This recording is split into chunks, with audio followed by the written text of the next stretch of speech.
Hello and welcome. I'm your host, William Lou. This is the Reaction Podcast brought to you by Betway for all your sports betting needs. Hit the QR code below or hit this link in the description of the YouTube and the podcast description and go with friends of the program. Betway.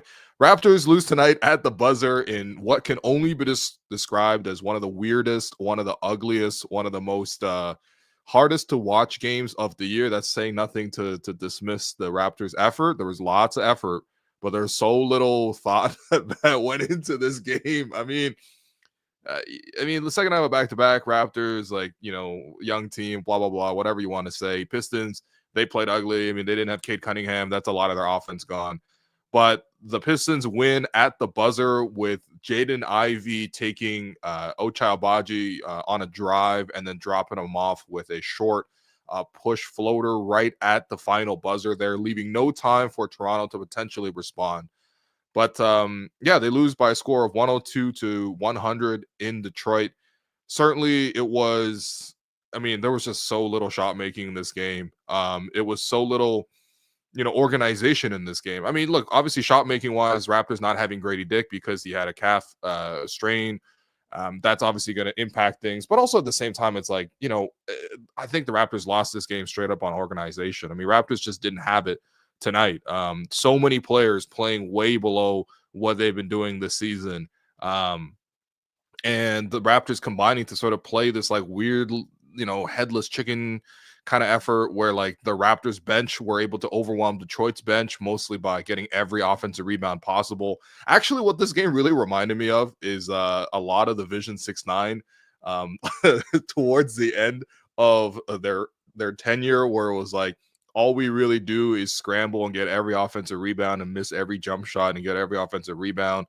And yeah, that's kind of what it felt like. Like the Raptors offense tonight, outside of Scottie Barnes, who was very, very good, had an excellent second quarter.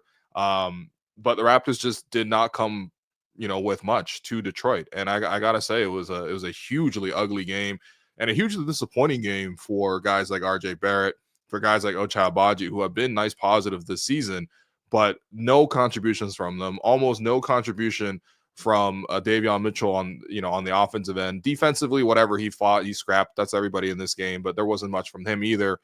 And yeah, I mean, even Jakob Poeltl, who's had a lot of great moments, it felt like he got lost with the balance of the game. Obviously, he's not going to set up himself to score, but it felt like he wasn't really getting much chances to. And even in the moments he was in, it felt like he was getting pushed around by Jalen Duren and Isaiah Stewart.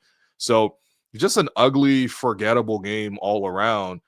And yet, at the same time, the Raptors had a chance to win it, and they had lots of good looks to win it. But so many mistakes when you think back on it. Like, I'm wondering, like, how tired were the Raptors exactly in a game like this, because they just made so many mental errors down the stretch. I mean, we've seen the Raptors lose a lot of close games. This is no exception here. But usually in those close games, it's like the other teams start to show their quality. Their star players start to take over. DeMar, Jokic, AD, LeBron, like that. Those type of players, James Harden, like, like those type of players start to show their quality. This game, I mean, not to be dismissive of the Pistons, but they were trying to lose the game too. Like the refs were trying to give us extra calls down the stretch. Like everything was really kind of like, setting it up for Toronto to win it. And again, the Pistons without Cade Cunningham, like that's not a team that should even approach 100 points. And yet the Raptors just couldn't figure it out. So many stupid errors, including, Scottie Barnes driving to the basket. Jakob Poeltl gives him a great seal. He's got a point blank layup, somehow smokes a layup. Somehow him and Jakob both end up out of bounds under the Pistons basket, and the Pistons break the other way. And for some reason, Jamison Battle decides to jump up above the three-point arc, leaving his man right behind him, running straight to the basket, Isaiah Stewart, for a dunk. Or like another play where, the Raptors miss another layup to go the other way. RJ Barrett has, only Asar Thompson to worry about. That guy's been missing every shot. He's been, super rusted. I think this is his first game this season. It's good to see him back on the court. Actually, I think he had issues with blood clots, so it's great that he's been medically cleared. But he's having a terrible game. He comes in and he literally just walks right around RJ and he gets a wide open layup. And it's like small things like that. RJ going to the basket and somehow shooting a layup that goes out of bounds after shooting over the top of the backboard. Like, and that wasn't the first time in a game like this either. I mean, the defensive lapses, the failed switches. Davion Mitchell is trying to call out behind him, like, hey, we're going to switch this and this and this. And as he's calling this out, Jaden Ivey just like scoots right by him, goes to the basket and gets fouled and gets 2 free throws. Like, so many errors down the stretch for Toronto in a game that was just so sloppy. And again, like, this is what's frustrating with the Raptors this year. It's like, yes, we could root for the tank, you can root for whatever, but like, a young team's got to figure it out at some point. And like, I get it. The circumstances didn't look good. Like, I'm not going to lie to you. This didn't look like a regular RJ Barrett performance. Like, I don't care what the box score looked like. I don't care that he made the 3 at the end. This was a huge minus game for RJ. Defensively, I thought he got beat so often by like Malik Beasley, Tim Hardaway Jr. Like, you know what I mean? Like, even Asar Thompson at the end, like, come on, man. Like, there's got to be a baseline where it's like, you know what? Okay, fine. Maybe the shot's not going and the shot wasn't going and the drives weren't going and whatever. But like, the baseline can't be that low. It's like, okay, if the offense isn't clicking, what else are you bringing to the table? And at minimum, I'm going to need you to guard like Tobias Harris and like, Tim Hardaway Jr. and Malik Beasley and Asar Thompson. And then you got, defensive specialists like Davion Mitchell, who did a great job guarding Cade the other game. But I thought like Ivy really beat him with speed over and over again, especially down the stretch. And of course, it was actually a switch that ultimately got Davion off and Ochai on the court. I thought it was a good move by Darko to switch off Jakob to take him off the floor because the Pistons went small 5 out, only wings on the floor the last possession when they had the ball side out, tied 100 coming out of the timeout. Darko makes the last second sub to get Ochai on the floor. Ochai switches on to Ivy, whatever. But like Ochai, like in a game where the Raptors needed, I don't know, any shot making at all, or even just like if you're not making shots, at least go the offensive rebound and grab some boards, which is pretty much what the Raptors second unit was doing. Ochai brought none of that. Like, Ochai was not good defensively. Ochai was not good offensively. At the very end, it was like 1 or 2 more plays where the Raptors could have won this game. And yet you just didn't have we're just complete minuses across the board. The only thing that kept the Raptors in this game was Scottie Barnes, who had a season high 31 points tonight with 14 rebounds, 7 assists, a steal, a block, knocked down 3 threes for the Raptors. 1 4 or 5 from the foul line, including 2 free throws at the end there too. Made a spinning, turning jump hook after Tobias Harris did a really good job defending him. He made a bunch of plays, drove, set up RJ for a 3, like a lot of stuff. And that's not to say that like Scotty was cooking the whole game, because it kind of like, came in short bursts almost, right? Like there was like that second quarter, he knocked down 3 triples. That was really good. That really got the Raptors out of an early hole where the Raptors just couldn't generate any offense. And then, of course, the fourth quarter, you saw a bit of a push there too. But it's also like, there were opportunities where, like, again, like that missed layup with the Pistons going the other way for another made basket, like those little swings. But ultimately, Scotty was excellent. Scotty was playing super engaged. He's been crazy energetic since coming back. Obviously, I think some of that time off, does allow you to be a little bit fresher than obviously players who've been grinding for the last month. But still, like, Scotty's coming with a ton of enthusiasm. He's playing great. He's generating a lot of his own offense. And in a game where, like, even he didn't even get off to a good start either. That was part of why the Raptors as a unit didn't start off well. But like, he pulled the Raptors back into this game, kept them engaged, was fighting for rebounds.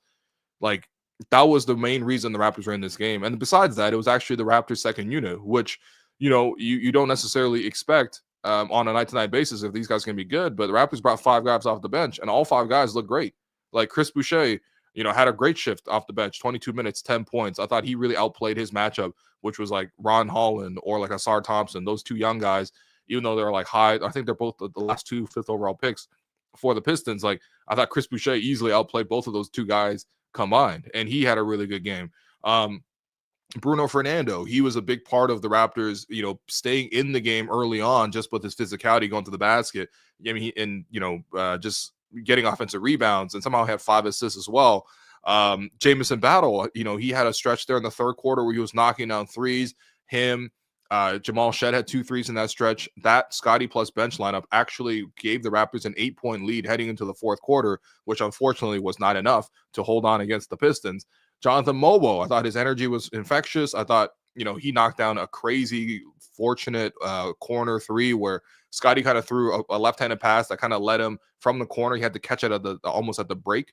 So he had to sort of move to catch the ball, and that kind of like shifted his footwork, whatever, but he still shot the three. It banked in off an acute angle and somehow it went in. So like that was, I mean, very fortunate, quite frankly. But it's still, Jonathan Mobile, I thought, was great with the energy and the hustle, and he was getting on the glass. And then Jamal Shead, he didn't shoot a great percentage. He missed a couple opportunities. He committed a couple, extra fouls, which is something that he's just going to have to learn to avoid. Like he's not getting a good whistle, but also at the same time, he's taking every gamble possible.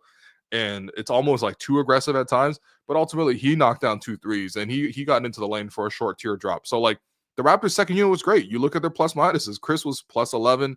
Bruno was plus 13. Jamison was plus 20. Jonathan Mobile was plus 5. Jamal was plus 11. Like, that's it. Meanwhile, you look at the starting lineup. Ochai was 0 points, 24 minutes, minus 26. And it's not like there was some crazy defender on the other side that was like locking down Ochai. And there's not like a, situation where it's crazy. Like it was just like, this was last year's Ochai. Like this is not this year's Ochai Agbaji. It's like that's why I think whether the Raptors on second night of back-to-back like got in really late or whatever from Cleveland or whatever, but like guys just didn't look like they were there. RJ, like I know that he had the three at the end there, but like RJ Barrett only having 2 free throws, right? Like we know that RJ's had lots of games this year where he's had 10 free throws and 10 plus free throws. Where he's getting into the lane. Today, he looked clueless as to how to get to the lane. And when he got to the lane, he didn't know how to finish. He was rushing his finishes. He's usually so composed when he goes downhill. He's got the little short, floater that he can stop on a dime and shoot that. He obviously can take it strong to the cup, and he's dunked on guys. He's gone strong for layups. Today, I mean, not only did he not go strong on layups, like he's shooting the layups and it's going over the backboard. You know what I mean? Like that didn't feel like RJ to me. And then defensively, he was just asleep, like literally asleep. I cannot tell you how many points RJ gave up on the defensive end. And then, yeah, I mean, Davion, 1 of 7. Again, another game where the Pistons, similar to the Cavs game. Well, not similar. These two teams are nothing alike. But, like, the only thing is, like, the Pistons had, obviously, the advantage on the interior with their athleticism, with their bigs. And so Toronto was very much trying to avoid or at least try to play this cat and mouse game where they were trying to avoid Jalen Duren because it felt like nobody was courageous enough to attack him on a consistent basis. And for good reason, Duren did have 4 blocks and some really emphatic ones. But, like, that means that you need perimeter creation. And yeah, when Scotty knocked down those threes, that was huge. When the bench knocked down some threes, that was huge. But 1 of 5 from the point guard position with Davion, 1 of 6 for RJ, 0 of 3 for Ochai, who had wide open looks. Like that's what sunk the Raptors. And even despite having said all of that, the Raptors still could have won this game, but their composure down the stretch, they look so tired. Darko even called one of his last 2 timeouts with over a minute left just to simply give these guys a break. There was a play where Scotty went to the basket, scored. Next play down, he had a chance to attack and run the exact same play, and instead he just gave it up to Davion and cleared out the way. That's a clear sign that he was tired and gassed, which is understandable. Like they played and fought a really physical Pistons team or whatever, but like again, like I don't know what else to say. Like sometimes you got to play in Detroit on the second half of back-to-back, but like a more mature team, and hopefully like maybe next year or maybe even later this season when the Raptors have more rhythm together, whatever you want to say, but like just a little bit more composure. Because when you look back at this game, it's not like the Pistons are making great plays. Like the best shot the Pistons hit obviously was the game winner with Ivy, but like over the course of the game, the Pistons are also making dumb mistakes. Referees are also giving the Raptors, calls. This game was just weird in general. Like I can't stress enough how strange this game was with like at one point the whole entire shot clock and scoreboard system turned off. That was between the first and second quarters. They stopped the game at least 5 times because the shot clock wasn't right. So clearly there were like bugs with that. Luckily that got fixed in the second half. But like to start the second quarter, the Raptors didn't even have the score up on the entire gym. They didn't have the time of the game in the gym. They didn't have the shot clock. They just had a ref, somebody on the PA system counting down when the shot clock got under 10, like it was New Year's Eve over and over again. Like you had the Raptors broadcast crew having to hand write the scores and stuff like that. Like strange stuff happening. That's the first half. Second half, you got like weird fouls going the other way. The Raptors committed like 4 fouls in a row. They started the fourth quarter really slowly. That was kind of a sign of things to come. And then there was like a stretch where Jakob was battling Isaiah Stewart for a rebound, a box out under the basket. Jenner Schroeder decides to call a double foul on both of those guys. That somehow then became a jump ball at half court. Then all of a sudden, Chris Boucher and Ron Holland, they're just lining up. They're not even the people jumping the ball off. They're just lining up off to the side.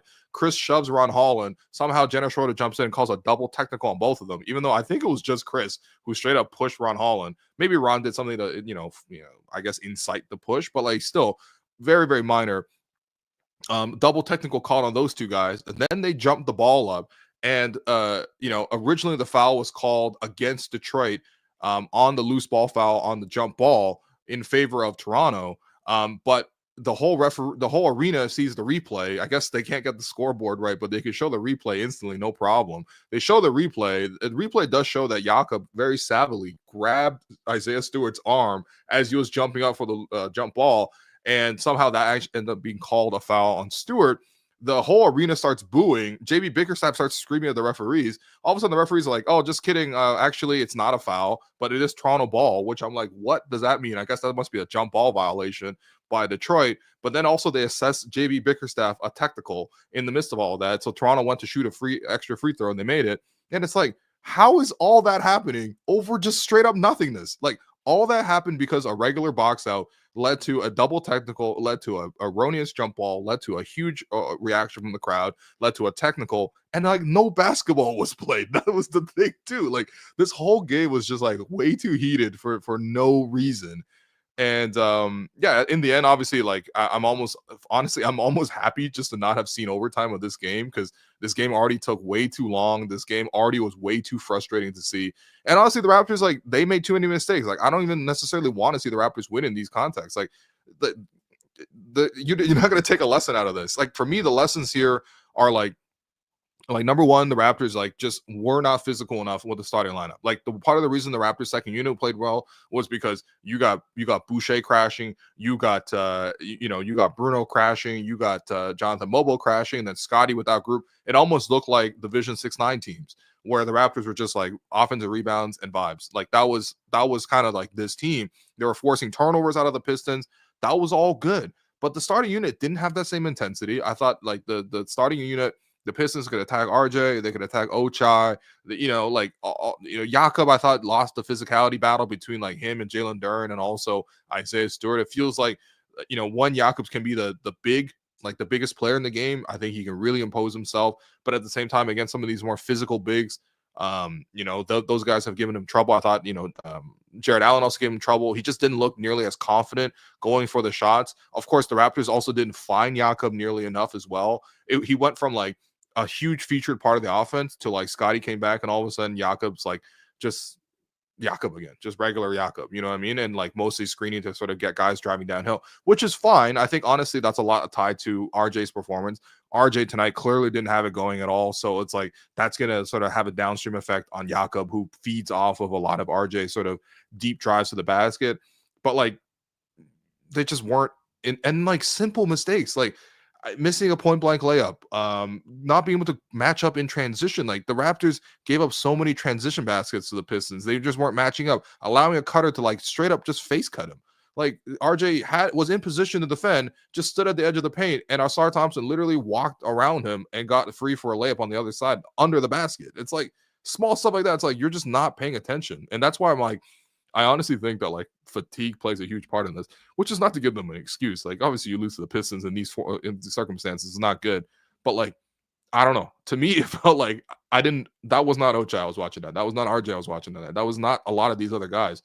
They just didn't look like they had it. Luckily the bench did. Luckily Scotty had a really great game, but yeah, it's it was a frustrating and honestly, quite frankly, a very confusing game just in general. So we will be taking your questions as always. So this is a good reminder to get those questions into the chat. Producer Alex Wong will be collecting those questions as we go here. Also, by the way, if you are watching this stream, I would very, very much like for you to just like the video, so you can just be on YouTube, like the video. The reason for that is because not everyone watches the React Pod the night of. People just go to sleep and then they wake up in the morning. Of course, at that point, if they're not subscribed, which you should be subscribed to the channel, you won't get the notification that like a new React pod has popped up. So a lot of times they just open up YouTube again. They rely on the algorithm. The more you like the video, basically, the more likely the algorithm is going to push, and it's going to tell people that like a big audience was here to watch a recap of Raptors Pistons. Yeah. But yeah, anyway, so like the stream, drop some questions in. Again, we're answering those in the second half of the program. I mean, I think for me, like, it was interesting watching this game because number one, it was kind of a game of cat and mouse. I felt like the Raptors really were trying to find ways to get around Detroit's shot blocking with Jalen Duren. That man looks like he's just clearly bigger and more athletic than everyone else in this game. It looked like Superman out there. He's got the huge shoulders. He was just crunching guys on screens, getting the Pistons guards to get downhill. And then also at the same time, like, he was just like, again, the Raptors felt like they were shook. Like even RJ getting a step to the basket, and he's like, oh, Duren might be there. I got to put it up super high in the glass. And he ends up putting it so high, it goes over the basket. Like stuff like that. It's like, you just don't see that from the Raptors typically. But, that was a big part of this game. Luckily, Detroit didn't play Jalen Duren as much as I thought they would have in the second half. They played a lot of Isaiah Stewart. The Raptors were able to get around him a little bit better. He's just like a little bit shorter. Like he's 6'9". He's still very big and physical, but he's just not nearly the athlete that Duren is. Again, Duren seems like he could jump out the gym too.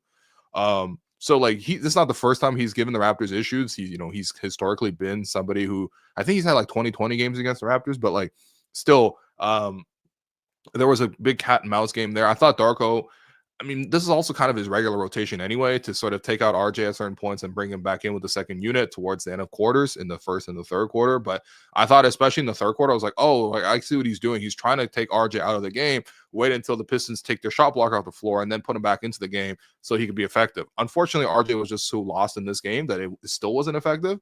But like, regardless, I thought that, there was a bit of a cat and mouse game going on there. I thought for the Raptors, it just didn't really start out with great energy. And they really let the Pistons like just look and get a lot of confidence in this game. Like Malik Beasley knocking down 3 threes in a row, and like doing a little salsa dance. I mean, he missed the next like 10 threes, but like still, I mean, you shouldn't let Malik Beasley do that. I thought like Tim Hardaway Jr. is shaking free a couple of moments, like even Tobias Harris beating the Raptors, like stuff like that. Even like the Raptors like randomly bringing double teams and like guys just slipping to the basket. Just like there just wasn't enough focus. And I think that put a lot on the starting lineup more than anything else. Second unit looked good. And that's where, for me, positive wise, like, I think number one, like, I just continue to really enjoy, the rookies, the 3 rookies who are in the rotation. Jacoby Walter did actually get called up from Raptors 905. He had played 2 games over the weekend against the Long Island Nets, the Long Island Iced Tea Nets. But, yeah, I mean, he was decent in those games. Wasn't featured as much, I got to say, but still, like, looked decent. Obviously, he's coming back once again from the shoulder injury. So we'll see if he gets into the lineup. Bruce Brown seems to be close, but I guess he wasn't available for this one. But, like, the rookies, the other 3 rookies who we have featured pretty much the whole entire season here, actually gave them a great boost. And I thought Jamison Battle showed really good poise and calm by, like, stepping in and pump faking and sidestepping for an open 3. He knocked that down. He also made 2 driving sort of like short, jumpers, including one where it was late shot clock. He had to get something up and he just like, managed to get like a short little 5-foot jumper to drop. Those were all really good. I think Darko even rewarded Jamison by putting him back in to close the game, which to me, I wouldn't do that right now, mostly because Jamison is just not a strong defender and he made like 2 errors down the stretch there that gave the Pistons 4 points. But I see the vision in the sense that it's like, you don't have Grady, you need some spacing. Obviously, you want to put somebody out there, and he's your best shooter tonight. But like, you didn't, still, even to get on the floor as a rookie to close a close game is already like a nice testament to sort of what he's done this season. I thought Mobo, with his ability to crash and get offensive rebounds, to push the break, he looks so fast with the ball in his hands for a big. Like he just like changes into the court really well. Right now, for me, I still think that he's like trying to jump over and reach around.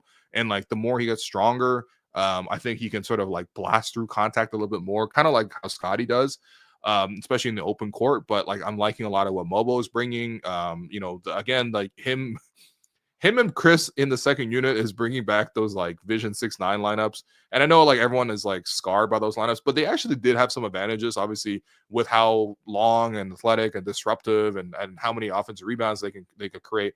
And they were able to generate at least on the positive ledger tonight again. So I thought Mobo played a good shift for them. Shed, I think the concern with Shed was mostly on the offensive end. Is he going to be working pick and roll? Is he going to be able to sort of get his own offense? Unfortunately, he did have a block dunked at one point, which I'm like, honestly, it was a good cut. It was a great pass by Scotty. He was right there at the basket, but it's like, you're also like 6 foot. You're 6'1", man. Like, that's not going to be easy dunk. Like, you got to be able to sneak, quick sneak that on the glass versus like trying to go up strong with the dunk. Like, it's not like he's pretty athletic in the sense that he can go up for the dunk, no problem. He went up with 2 hands too, but it's like, it's still a long way for you to go.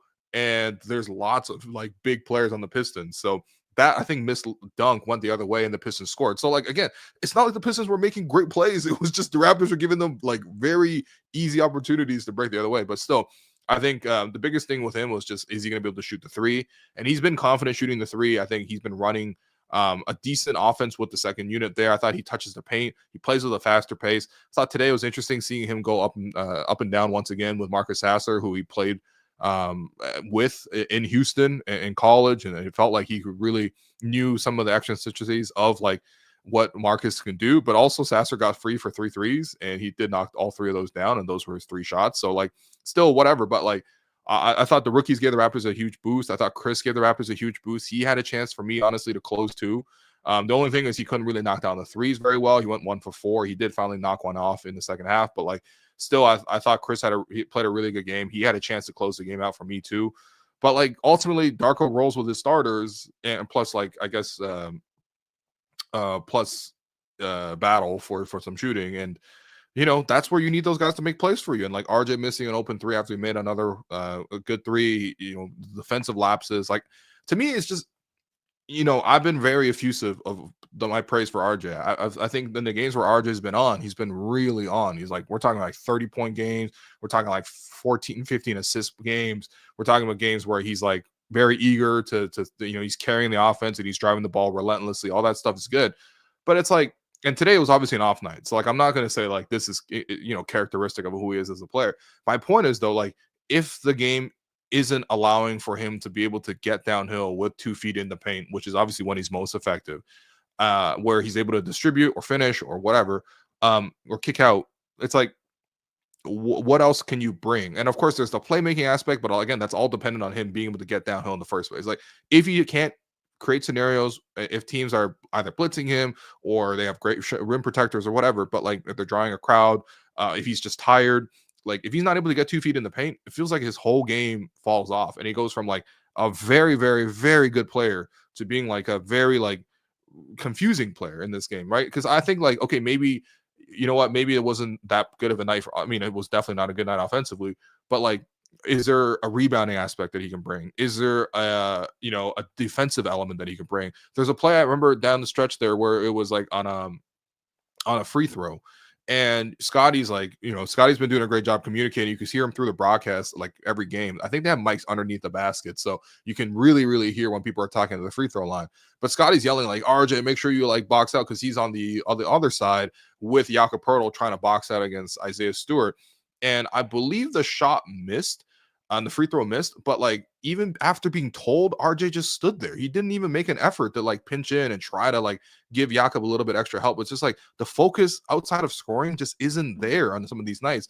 And that's where I think mentality wise is like, defensively, there's no way you're telling me that like a locked in player can't like do a good job against Tim Hardaway Jr.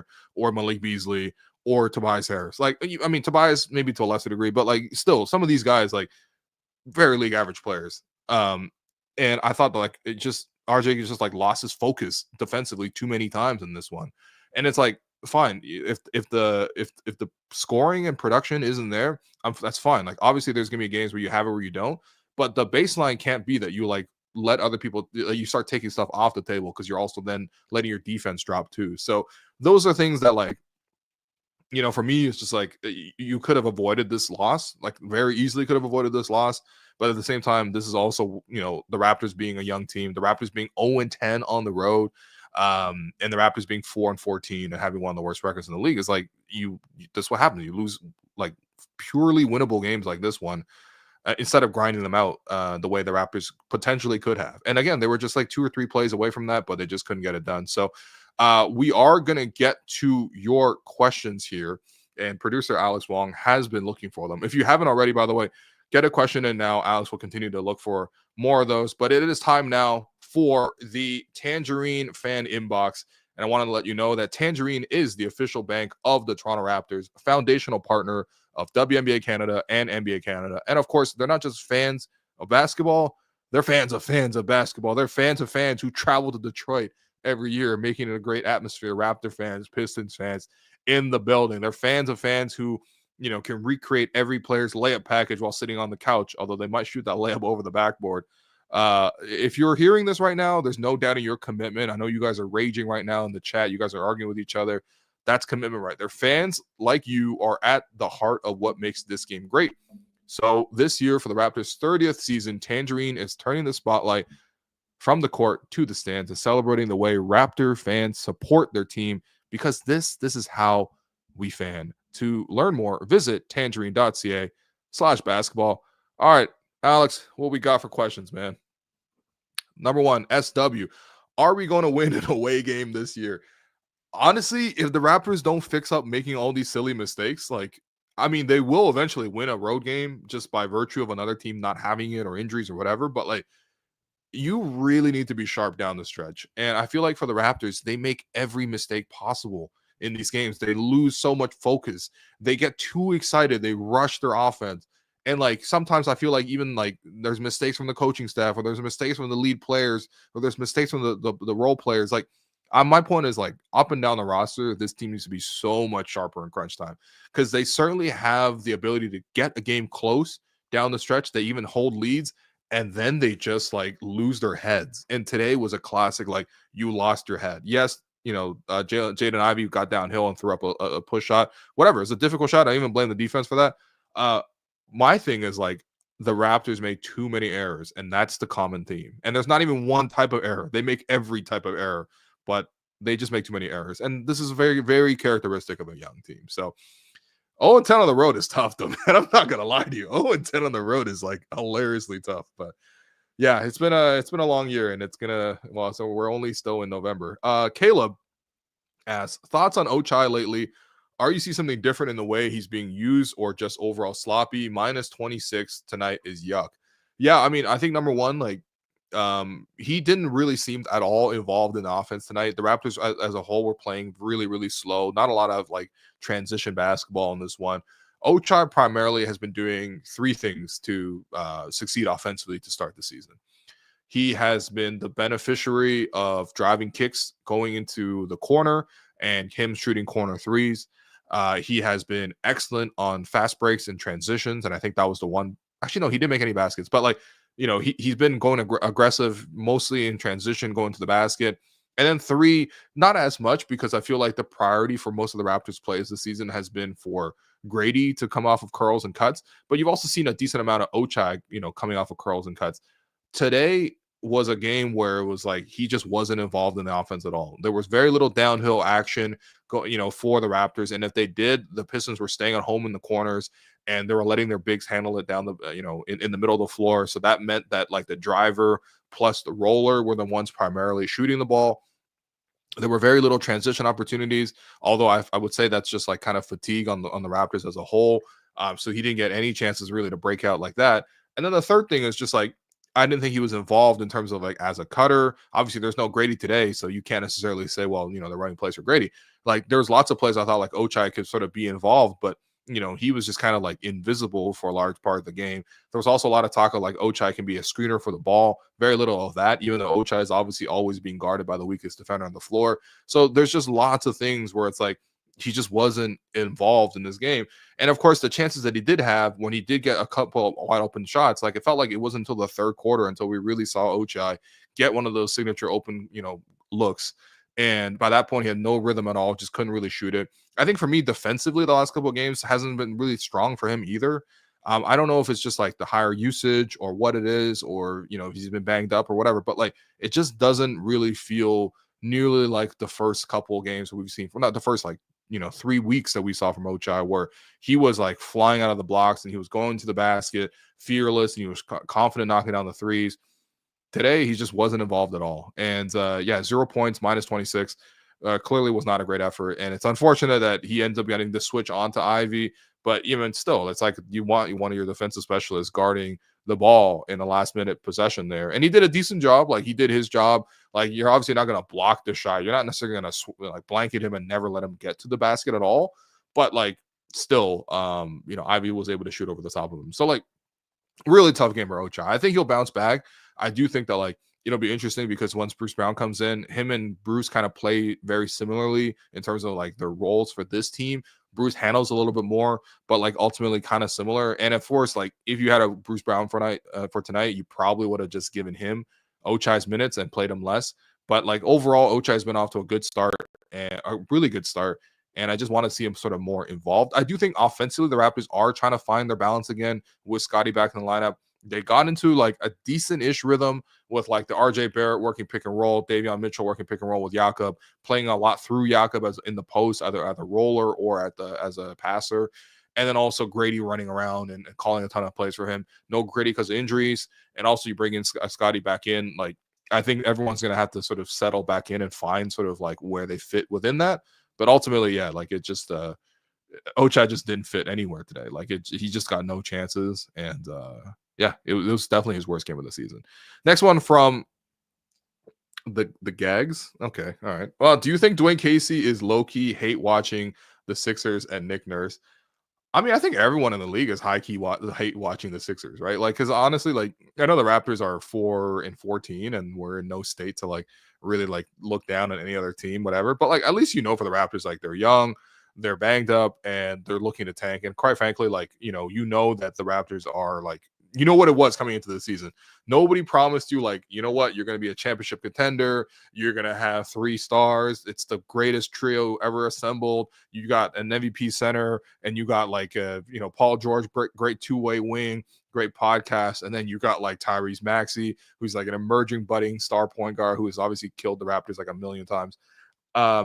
And of course, you got a championship winning coach. You got Daryl Morey, who, always gets a lot of like applause and plaudits from everybody for never ever building a championship contender or a winner. Sorry. And yeah, like the Sixers team is like hilarious to watch. And like, yeah, but I mean, in terms of is Dwayne Casey, I mean, I think Dwayne, honestly, like Dwayne's is a tough dude for sure. Like he comes across as a gentleman, but there's like this like smoldering fire beneath that. And I don't think that like it'll ever be like their buddy and they're all super cool, but I think it's also been like enough time, man. It's been it's been enough years where it's like, I mean, it's not like Dwayne didn't land on his feet. He got a really good job. He got a lot of money at least to coach the Pistons. That didn't work out. Obviously, he's still working with the Pistons. He shows up to a decent amount of Raptor games. Actually, you see Dwayne Casey and his family a decent amount here in Toronto. Obviously, they got a lot of roots here. I think his kids were born here too. So that's like, I think if he is hate watching Nick Nurse, he's kind of like everyone else hate watching Nick Nurse.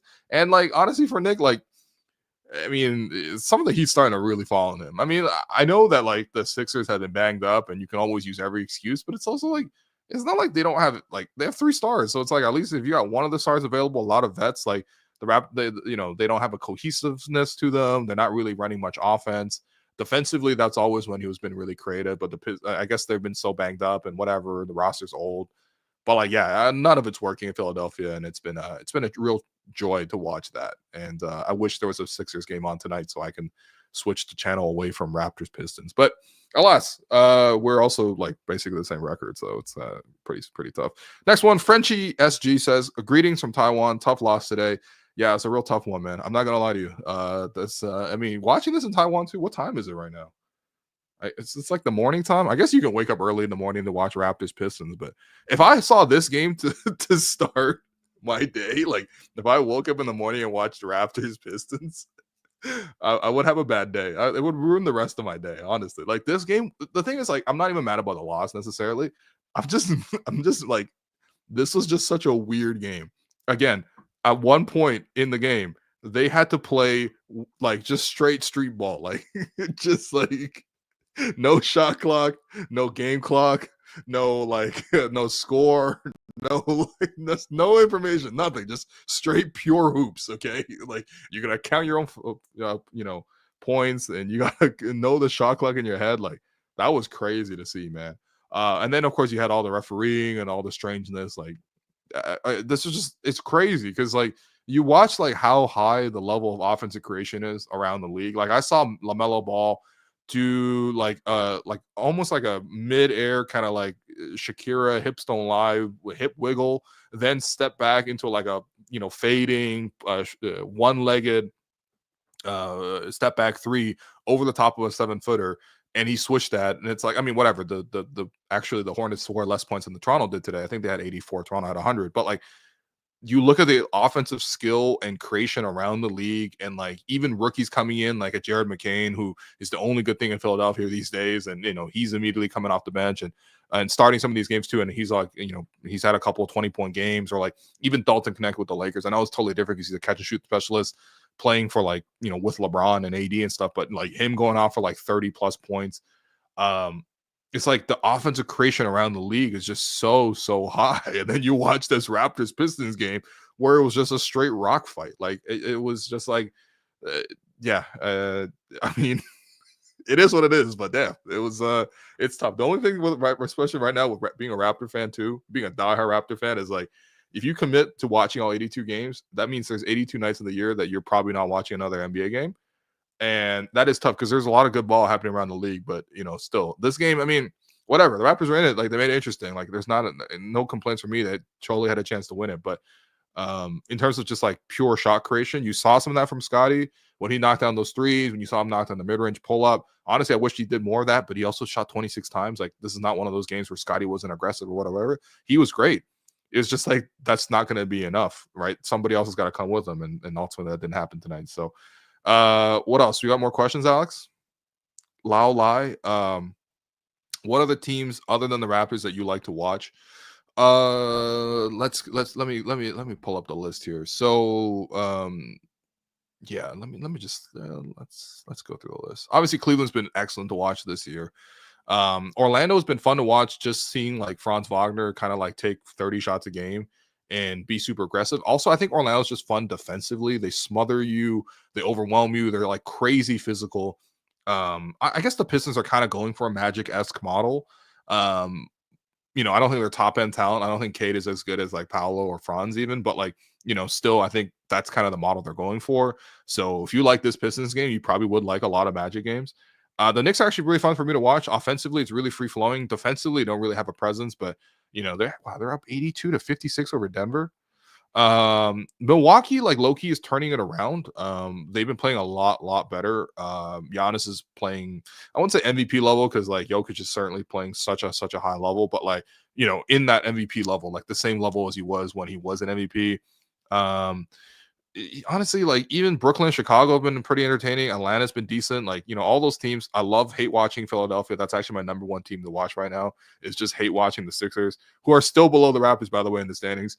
Over in the West, Golden State's great. OKC's great. Houston's really fun to watch. Super like young team, but they're finding their way and they're battling. Their defense is like really good. Even though, outside of their wing defenders, it's not like they have like strong defenders, but they're just an overall great team culture. Lakers have been fun to watch too. Like, LeBron, I mean, the game where Franz Wagner hit that crazy like step back for the three and to win the game, that game, LeBron in the fourth quarter made like 10 like oh my god plays for me. Whereas I'm just like, I can't believe it. This guy's like 40 years old and he's in year 22 and he's making like every single play down the stretch. He's been incredible. They're also shooting the lights out. I mean, obviously defensively they're gonna have issues, but like, clearly the Lakers are a really good team to watch. Nuggets always a good team to watch. Memphis plays like 5 guys a night that you don't even know, right? It's like Jake LaRavius out there, and then Scottie Pippen Jr. is out there, and then like their Jalen Wells, their second round pick rookie, is out there, and it's just the Santi Aldama, and it's like John Conchar, and it's like they're somehow making that work with like Desmond Bain and Jaren Jackson Jr., who are not like super reliable number one options. Obviously, when John Morant's there, he's that's must watch. Clippers has been great. The perimeter defenders is really good. James Harden honestly having a really nice renaissance season. Hopefully Norm comes back to the lineup because he's been fun. Phoenix, got off to a hot start. I still not necessarily enjoy watching Phoenix. Dallas, I mean, no Luka in a couple of these last couple of games, but they play a lot of close games. Every game's close for them. San Antonio has Wemby. You know what I mean? Like, there's lots of good basketball around the league. But yeah, Raptors Pistons tonight, man. That was a tough one. We lost like 100 viewers as I went through every team in the association here. So we're gonna cut the questions off, and we're gonna hand out the 3 stars and our awards, and we're gonna also bring in producer Alex for one surprise segment at the end. But to cap off, first off, thanks for all your questions. I appreciate it. Your 3 stars from this performance. Number one's got to be Scottie Barnes. It's not no one even close. Like 31 points, 14 rebounds, 7 assists, a steal, a block. I mean, just kind of did a little bit of everything. Was keeping the minute, was helping the second unit as well. You know, again, like I did mention that like there's going to be an adjustment period with sort of like him coming back to the lineup, being so involved, and sort of how the other guys handle it. But at the same time, it's like, you know, he was doing a lot. He was doing a lot, and the shot making in the first quarter was like, okay, it felt like he just wasn't able to click. It was kind of similar to the Cleveland game. And then the second quarter, just like, I mean, him going off for 17 in that stretch, knocking down 3 threes, the mid-range pull up.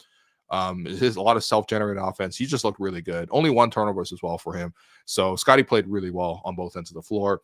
Your second star, I'm going to give that to Chris Boucher, 10 points, 7 rebounds. Again, he probably got a chance to finish the game, to be honest. Like I know that Darko was looking at his starting lineup like this is not going to work. We're going to need one of the bench guys to come in. But I thought Chris played a really good game. Your third star, I'll probably give that to, man, Mobo, Shead, Battle, any of those guys. I mean, if I had to just pick one, if I just had to pick just one, I'd probably go with man, I don't even know. Shead? I'll go with Shead. Yeah, I just thought like his defensive intensity was super high. He was getting into the paint, he's setting guys up, knocking down those 2 threes. I mean, they all ultimately made mistakes down the stretch too, but yeah, I thought Shead played a good game here for the Raptors. You're a Gerald Henderson Award winner for who randomly torched the team. I mean, it's probably got to go to Jaden Ivey. I mean, the guy went 10 of 13 from the field in 36 minutes, 25 points, plus 25, had the game winner, 8 assists. Yeah, he gave the Raptors the business, and that's against 2 really good defensive guards too, in Davion and Jamal Shead. So well done to him. And of course, lastly, our most important guy. That award is brought to you by Greta Bar YYZ. That's at 590 King Street West. That's where I want to be right now, commiserating after a game like this, watching some of the late night games across the association. It's a great place to go pregame, postgame, during the game to watch games. And of course, it's also a barcade. So if the games is not hitting for you, of course, you can always pivot to sort of playing some of the arcade games around. So that's Greta Bar YYZ at King of Portland, in the heart of the city. Your most important guy tonight. Honestly, the most important guy is whoever fixed the shot clock, man. How did they allow an NBA game to be played like a serious 2-minute stretch there where the players didn't know the clock, the players didn't know the time, the score, they didn't know like anything, and they kept resetting the game too. Like honestly, the first half of this game was such a gong show. Like I was just like, what's going on here? With like just a professional product. Like there's no way that you could tell me that the game could be like that. And of course, the fourth quarter officiating was quite bad too. And honestly, it favored the Raptors. So I'm not even complaining. Although the Pistons did have 31 free throws to 10 for Toronto, but I'm not going to try to play that stuff today. That's not why the Raptors lost. But like, yeah, whoever fixed the system, whether that was somebody, some sort of operator, some sort of technician in Detroit's arena, you are the most important guy, because I could not believe that we played 2 minutes of basketball where they were just straight like blind. They were like, I guess like we're just gonna hoop on vibes alone. But yeah, let's please just make sure we have like referees that know how to call the game, and also functioning technology to sort of adjudicate the game. So that is your most important guy tonight, whoever fixed the scoreboard and the shot clock. So like I mentioned, to end the show, wanted to bring in producer Alex Wong, who's been listening to this gigantic recap of Raptors Pistons. Alex, man, what's going on? Hey, buddy. Just so tired from recording a 3-hour pod with you earlier today. Oh, Banter Pod coming later this week. Zero Raptors talk, but 100% vibes. It's actually like a really good palate cleanser for Raptors Pistons. By the way, nice sweater, man. I'm seeing. Oh, thanks, man. Just wearing a Wong Stradamus. Can't really get it on screen right Oh, now. Coming up soon, oh, for new everyone in the merch. chat. Okay. W's in the chat, please, everybody. Learn some Gen Alpha slang Yeah. from Will today too. This game was skibbity. Ohio. So wanted to just chat with Uh, you real quick. Had one quick observation about the yeah. Pistons. Okay. Are the Pistons the new NBA role player rehab island? Because they have Ooh. Tim Hardaway Jr. Yeah. on their team who flamed out as a potential sidekick to Luka Doncic.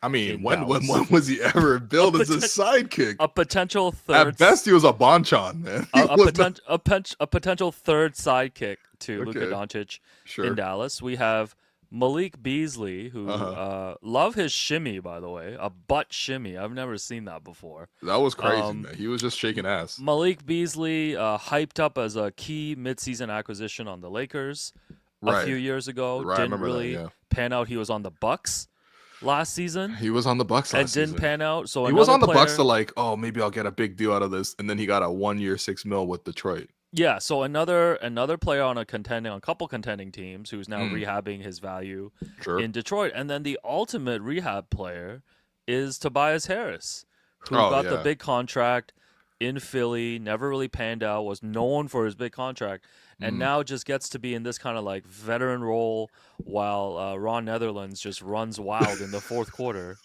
Still don't know how Jaden Ivey made not even the game winner. He made like this one layup where three guys were trying to block him. Yeah. And he somehow shoved that in. And also rehab island for JB Bickerstaff too. JB Bickerstaff yelling at the officials the entire game. Yeah. I mean, I feel like strategy wise, I think you could definitely nitpick a lot of what the Pistons do, but like intensity wise, they play hard for that guy, man. Yeah, so I'm actually pretty impressed with the Pistons, and after starting 0-4 this season, they're now 8-11 on the year. So wanted to let you know that on Betway right now, the Detroit Pistons over/under adjusted win total is 28.5 wins, which has gone up from the start of the season. Now, can you tell me in the last 5 seasons for the Pistons, what's their highest win total in their last 5 seasons? 5 seasons? Yeah. Now, you have to consider, you mean since the Blake Griffin days? Yeah, since they made the playoffs in 2018-19 with Blake Griffin with a 41-41 record. Yeah. Now, you have to consider there was a pandemic-shortened season. Sure, yeah. And then the following season, I believe, was cut to 72 games, right? So, what is their highest win total in the last 5 seasons? I'm going to go with 21. Can you do something for me? Yeah, so you're pretty close. 23. Okay. Is the highest win total. So they won 14 last year, 17, 23, and before that was back-to-back 20-win seasons. But I do like them at over 28.5 wins. Right now, they're playing at a 34-win pace. I just think this team is playing a lot better this year. Like, all jokes aside with those rehab players, like, it just seems like there's a bit more, like, talent on that team with the younger guys as well. I mean, Kate Cunningham didn't even play tonight. So right now, over 28.5 wins is 1.80 odd on Betway. And, as someone who put a live bet on the Pistons to win tonight with 3 minutes left. Oh, you're sick. Because I knew if there's one team you can rely on to lose in the fourth quarter, it is these Raptors. You're watching Jameson Battle pop off for 7 points in the third, and you're like, nah, that's not going to last. No, the minute that one RJ layup went over the backboard, I was like, let me turn on my app right now. So, yeah, so I'm liking the Pistons over 20.5 wins. Make sure you hit the QR code below and check out your basketball betting odds. Okay. I got to ask you, though. Are you actually impressed with the Pistons? Of course. After watching this game? Because I was not impressed with either team after watching this game. I did feel like there was a little malice in the palace energy towards the refs there in the fourth quarter. Okay. No, like there was a couple calls that the Pistons weren't really happy about. There was one at the center court jump ball when I believe Jakob Poeltl just like grabbed Isaiah Stewart's arm. Yeah. And they missed that, and they were panning to the crowd, and I was like, oh man, like someone who looks like Turtle from Entourage might get punched out tonight by Ron Netherlands. I don't even think it's possible to have a malice in the palace when the arena looks like 5% full, man. Like, I'm not even trying to side at the Pistons. I'm just saying, like, they look like a lot of fans in there. So Yeah, it got loud in was the a fourth tough quarter, crowd. though. By the way, I can't even talk bad about the Pistons. Like, they literally own the Raptors, like, ever since Yeah, you know how the Dwayne Casey thing. Like, they own the Raptors, man. You know how And like they beat the Raptors twice now to start the season. No, it's So funny because like you know how like the Timberwolves, I guess have gone like 20 plus years of not winning in Toronto. yeah. Like, maybe the Raptors are starting something like that in Detroit. Oh, this is like a bogey team for us, man. Like, absolutely. Yeah. I mean, we have beat them like recently-ish, I think. We think we beat them last season, maybe twice. Sure. I mean, we beat them when they were on the 20-game losing streak. We also snapped their 28-game losing streak. There's no scarier road trip for the Raptors than Oh when you my see god. Detroit and Charlotte back to back on a schedule. That's always the scariest road trip if that ever comes up. By the way, last year around this time, the Raptors went to Detroit. They lost the game. There was so much drama that came out of that. They had just traded OG the night before. Their new players had not arrived yet in IQ and RJ. IQ and RJ had not yet touched down, and RJ had been like, yo, man, I can't wait to take it to Osmos. You know? They were still in Toronto while they were taking that L. Yeah. Then Toronto ends up losing by like a point to, I believe, the Bojan Bogdanovic Pistons at that point.